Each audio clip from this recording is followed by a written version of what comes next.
Tama ka, Mart. Pero sana naisip mo din na minsan lang sa buhay natin nakakasama ang mga mahal natin. Gaya ng mga magulang. Anong ibig mong sabihin, kuya? Naisip mo bang tumatanda ng nanay mo? Kaya ba ng puso mong iwan siya? Jacob, wala ka bang balak na ituloy yung pangarap natin noon? Ang alin? Ang magtrabaho sa abroad? Meron. Kaso, in-enjoy ko pa yung trabaho natin dito eh. Ikaw? Tutuloy ko talaga yun. Alam mo na mga high school pa lang tayo. Plano natin magtrabaho sa abroad pag nakagraduate tayo, di ba? Ito na yun. Mauna ka na siguro pare. Susunod na lang ako pag nakapag-isip-isip na ako. Teka, huwag mong sabihing nag-iba ka na ng pangarap mo. Hindi naman sa ganun pare. Iniisip ko lang si kuya.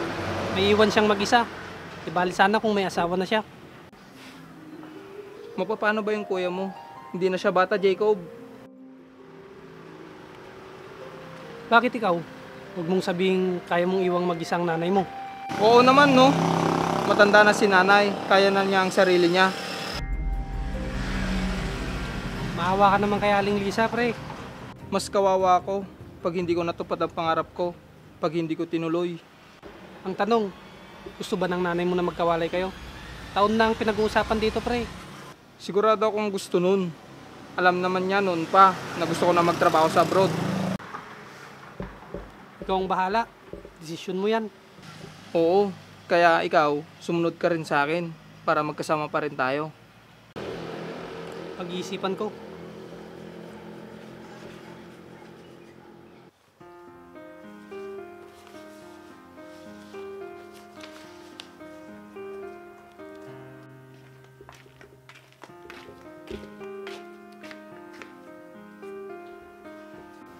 O Jacob, wala ka mapasok sa trabaho ngayon? Wala kuya. Off ko ngayon. Inaayos mo na bang papeles mo para mag-abroad? Ito kuya. Hindi. Sa trabaho ko ito. Akala ko kasi itutuloy mo na yung pangarap mo. Nakapag-graduate ka na sa engineering, magtatrabaho ka na sa abroad. Hindi na siguro mangyayari yun kuya. Ha?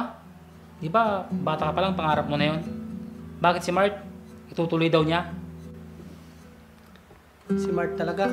Hindi na naawa sa nanay niyang iwan. Paano pa nagbagong isip mo na wag nang ituloy? Sapat naman yung kinikita ko dito kuya. May trabaho ka. May trabaho ako. At isa pa, ayaw kong iwan yung taong nagpaaral sa akin.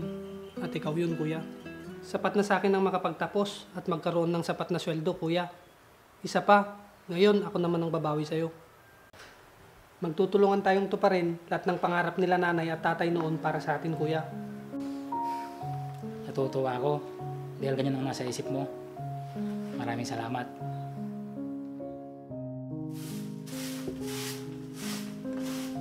Magandang araw po. Nandiyan po ba si Mark? Naku, ikaw pala, Jacob. Wala siya eh. Nagpunta sa agency yung pinag-a-applyan niya. Dumating na ata yung visa niya papuntang Amerika. Talagang tinuloy po pala niya yung pag-apply papuntang abroad. Oo. Di ba alam mo naman na high school pa lang kayo, yun na ang gusto niya? Teka, di ba ikaw din? Doon ho yun. Hindi na ngayon. Hindi na ngayon? Ang ibig mong sabihin, hindi ka na mag-a-abroad? Oho. Ayoko pong iwan si kuya. Kawawa naman po kasi siya kung may iwan siya mag-isa. Okay lang sana kung may asawa na siya. Mabuti ka pa, naisip mo yan. Ang totoo, Jacob, ayoko ring mawali sa akin ng anak ko. Dadalawa na nga lang kami. Natatakot ako isang araw biglang may mangyari sa akin. Tapos, wala sa tabi ko. Matanda na rin kasi ako, Jacob. Humihina na rin yung katawan ko. Yun din po ang kinakatakutan ko. Ayoko pong may mangyari sa kuya ko para lang magkasama kami uli. Yun lang naman sana ang hiling ko, Jacob. Ang hindi na umalis ang anak ko. Mahal na mahal ko siya. Maswerte nga po si Mark dahil meron pa siyang nanay na nag-aaruga at nagmamahal sa kanya.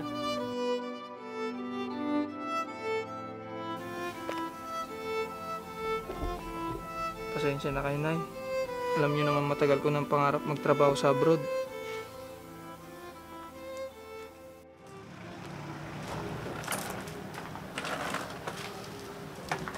Pare, Tinuloy mo pa rin pala yung pangarap mo.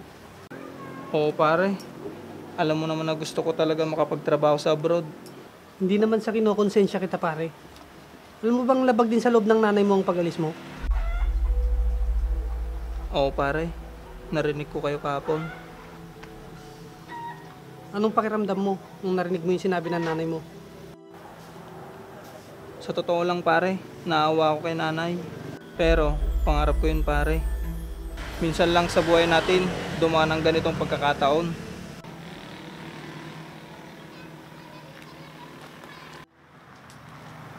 Oh, ano yung pinag-usapan yung dalawa dyan? Ikaw pala kuya, ba't nagawi ka dito? Di ba, day off ko ngayon? Kaya nagluto ka ng masarap na ulam. Ito, nagdala ko para may ulam kayo mamaya. Salamat kuya. Salamat Kuya JR. Oh, bakit parang hindi may pintay mukha mo, Mark? Nag-uusap kasi kami kuya tungkol sa pag-alis niya. Hindi naman siguro masama kuya, natuparin ko ang pangarap ko. Dahil minsan lang sa buhay natin, dumaan ang ganitong pagkakataon. Tama ka, Mark. Pero sana naisip mo din na minsan lang sa buhay natin nakakasama ang mga mahal natin. Gaya ng mga magulang. Anong ibig mong sabihin kuya? Naisip mo bang tumatanda ng nanay mo? Kaya ba ng puso mong iwan siya? Marami ang posibleng mangyari sa isang araw, Mark. Yun pa kayang ilang taon na mawawala ka? Gaya ni Jacob, kung gaano ka gusto mag-abroad, galon din siya. Pero mas pinili niyang huwag akong iwan. Nakwento sa akin ni Jacob ang mga sinabi at iling ng nanay mo. Hindi mo ba kaya magparaya ng pangarap para sa iling ng nanay mo?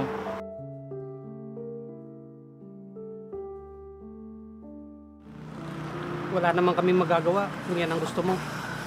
Oo nga, sariling decision mo yan. Pero sana, isipin mo din ng nanay mo.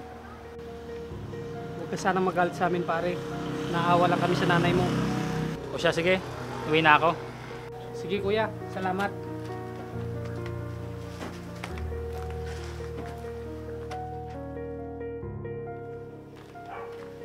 Magandang araw po, Aling Lisa. Si Mart po. Ikaw pala, Jacob. Andiyan sa loob, may mga inaayos na papel.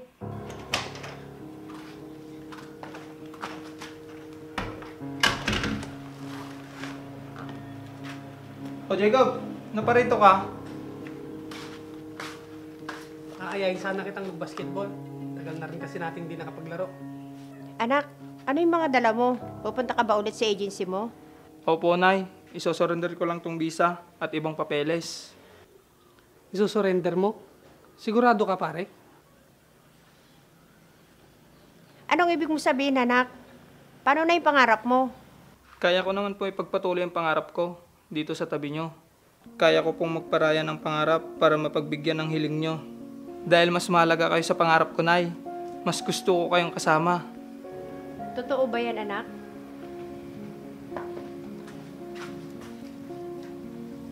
Maraming salamat. Kay Jacob po kayo magpasalamat, Nay. At sa kuya niya. Dahil sa kanila, nakapag-isip-isip ako. Kaya nagbago ang desisyon ko.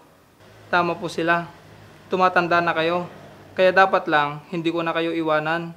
Aalagaan ko kayo, Nay. Maraming salamat sa inyo ng kuya mo, Jacob. Wala ho yun. Tama ang naging desisyon mo pare.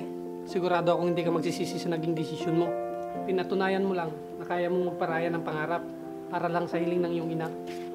Ibig sabihin, mas mahalaga pa rin ang nanay mo sa'yo kaysa sa ano paman. Salamat, pare. Sige po, Nay. Dadaling ko na po itong mga papeles sa agency para isurrender at i-report na hindi na ako matutuloy. Sige, anak. Maraming salamat.